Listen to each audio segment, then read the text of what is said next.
Hallo und herzlich willkommen zur Review von der Herr der Ringe, die zwei Türme. Ja, fangen wir mal an. So. Dann haben wir die vordere Ansicht. Rechte Seiten Schlitz. Wir müssen mal weiter dann. Das sind zwei Teile geplant. Also da linke Seiten, jede Menge Text. So. Scheiß Autofokus. Naja, jedenfalls schaut es nachher so aus. Jade. Oben blau. Unten blau. So, ja. Rückseite. Jede Menge Bilder. Schon angeordnet. Übrigens Text. Auch noch. Ich tat einmal sagen, da mal geschwind einmal so. So, was haben wir denn noch? Da machen wir Disk. Schön hellblau mit Spiel, damit man schön weiß, was das ist. Jade. Jede Menge Sachen. Was haben wir denn da?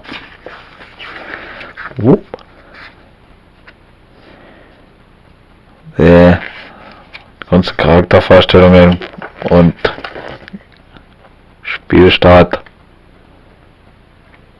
Also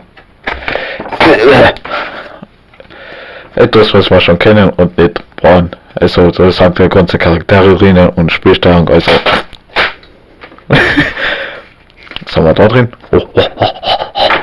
Du warst Senpai. Du warst Senpai. Warte, ich muss mal ganz kurz pausieren. Nur deswegen. Damit man sich schöner verbraucht sein kann. Und warte, jetzt muss ich wieder umstellen. So, dann darf da diesbezüglich 1, 2, brauchen wir nicht. Winter 2002. Da sind die ganzen Spiele drinnen, die im Winter 2002 voraussichtlich rauskommen sollten und hoffentlich sind. Ich bin zum Fall zum Nachschauen. Ja. Warte. 007. Nightfire. Da werden wir wahrscheinlich auch ein bisschen was durchreviewen. Warte.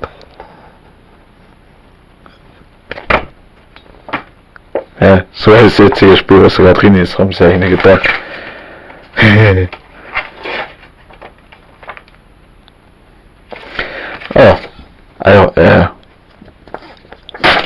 So.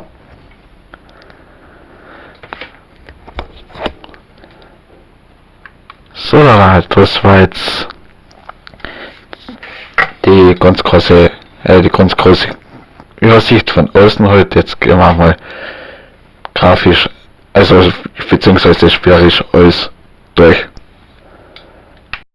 So, kurzer Nachtrag noch im PlayStation 2 Memory Card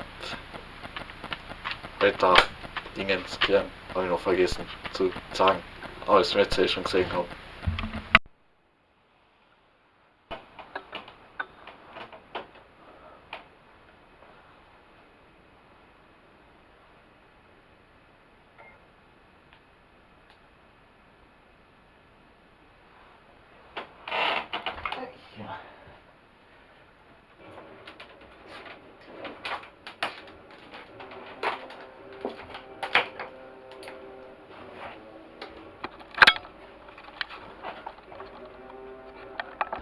So, da sind wir einmal, gehen wir mal zum im Spiel, also gehen wir schon einmal Hauptmenü.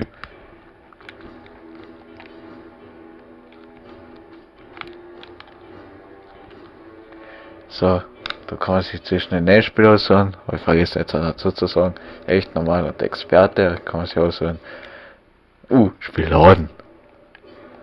Laden wir mal nachher.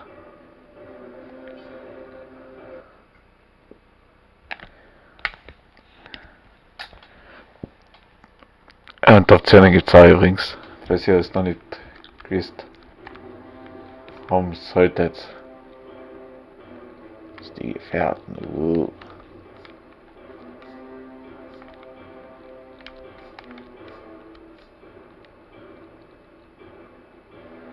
Ui. Så,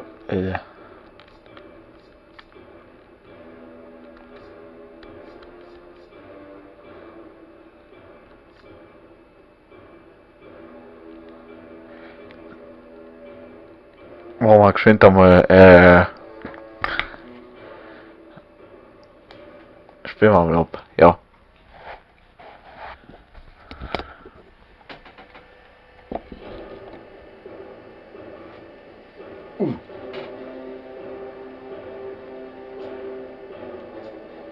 Ui. Also, ja, das sind jetzt auch nicht die ganzen Bilder.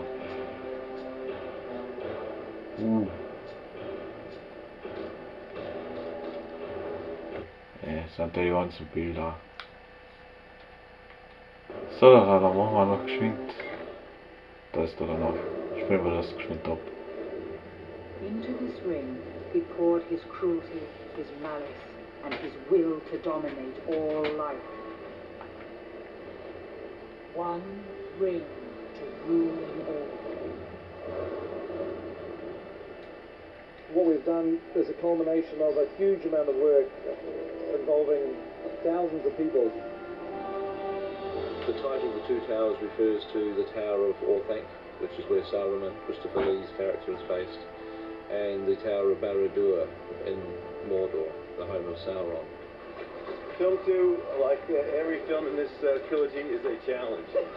And will remain so until we deliver. It's a great movie. It's going to be bigger than film 1. I think definitely that there was such care that went into making these movies, and to be able to transfer that information to the team that's building the games is great, because I know they're putting in an equal amount of care and effort into bringing a really rich game to the public. Tolkien describes Edoras very vividly in the books as being a city of wooden buildings on a hill in front of a range of snowy mountains. When we were originally doing our location scouting, I said, look, we've got to find somewhere in New Zealand there's got to be a hill like this that's in front of the mountains. So they went helicoptering all around the country, and they came back with a photograph of the absolute perfect hill. It was about 60 or 70 miles away from the nearest town. It was in the middle of the South Island. It was very remote. We spent about 7 or 8 months actually constructing these huge buildings. The end result was that in the movie we have an Edoras, which is thoroughly believable. I was able to go there and just shoot as if it was an existing location.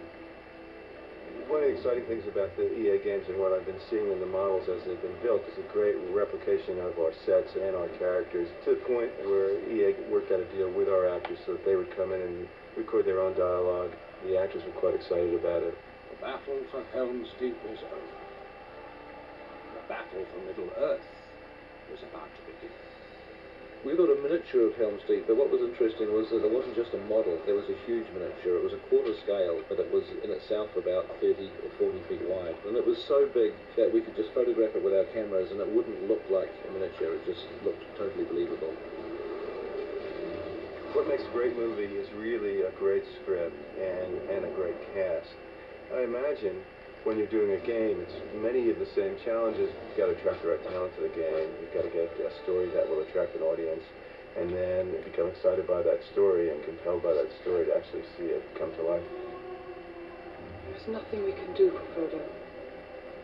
The quest will claim his life. The brother is weak, ready to fall, and so he will strike hard and fast on the world of men.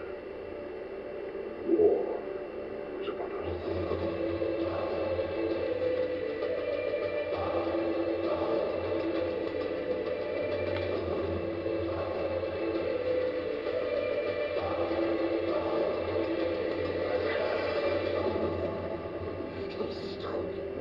Precious, and we once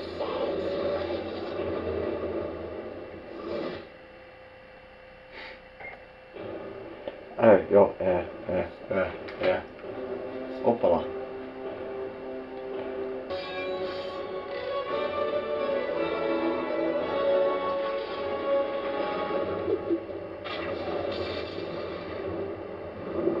Probably the most intimidating aspect of embarking on this project was the sense that we have this incredible responsibility to deliver on an interactive format in the same way Peter Jackson had delivered in film.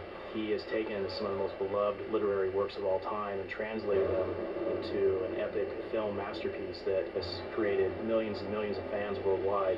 Are you frightened? Yes. Not nearly frightened enough.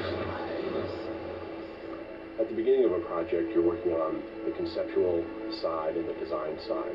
As the project progresses, programmers, artists, animators, environment artists, modeling specialists, texture specialists, all these people are thinking about their one area of the game, but in terms of the overall experience. One of the advantages of being able to work so closely with the filmmakers is we were able to use the models and props that they created for the film as reference for the stuff that we needed to create in our game.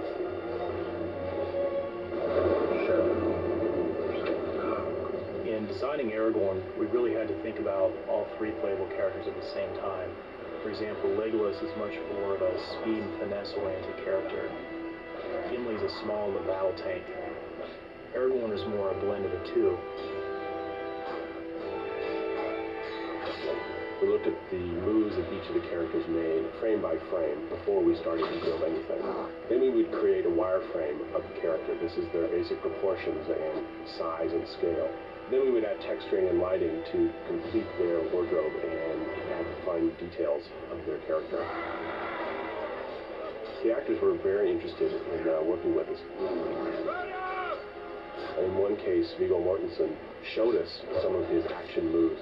He and his stunt double open up a crate of swords and start sparring with one another. That became the basis for many of Aragorn's moves. When we were selecting scenes from the film to include in our gameplay, Balin's tomb really stood out as a strong candidate. It's one of the most memorable moments in the first film. We wanted to recreate the sense of ambiance. This very strong beam of light on the tomb itself. That was a challenge for our environment modelers and lighting specialists.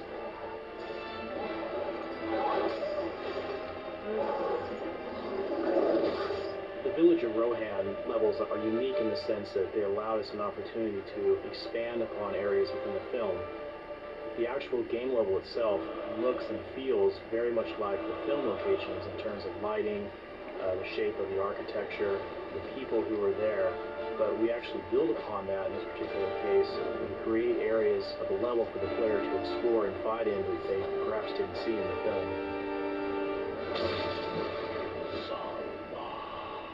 There is a union now between the two towers, Orsan and Barad-dûr. What's wonderful about this game, Lord of the Rings, is that you are getting on your own screen the voices of the original actors, all of them. Help, Aragorn! Aragorn, help! It's incredibly authentic, and I think it's really difficult to make a game based on a film. This game does it. It's very much like the film.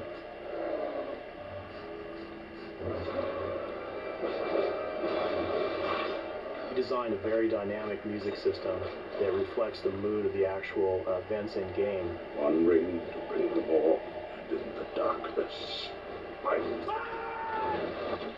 In the film, Saruman attacks Helm's Deep with 10,000 Uruk-hai, so we had to use other elements at our disposal to create the sense of battle. Through sound effects and audio, we really make it feel like there's thousands of orcs in the location.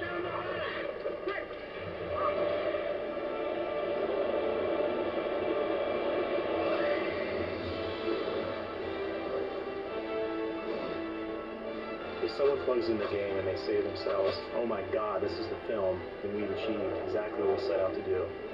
This is the place that I remember from the film. If I'm there, I can do something. It's now my turn.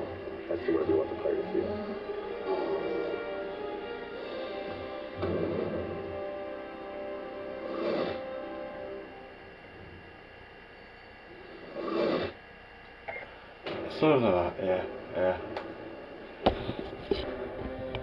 Ja, ich meine, das hat noch 2 Interviews, aber die werden wir nicht durchmachen.